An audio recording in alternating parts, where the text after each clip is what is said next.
আজকে তোমাদের সঙ্গে শীতের একটা দারুণ সবজি দিয়ে পরোটা বানিয়ে দেখাবো।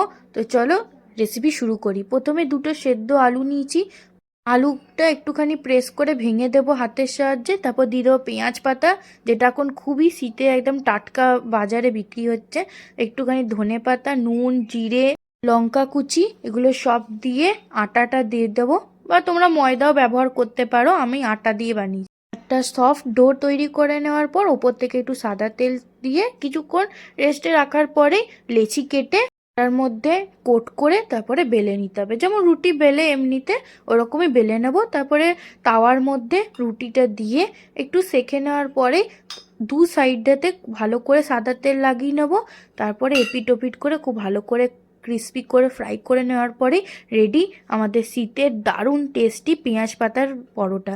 একবার ট্রাই করবে আচার দিয়ে, দারুণ লাগবে খেতে। আজকের ভিডিওটা এতটাই। Thanks for watching. Radhe Radhe.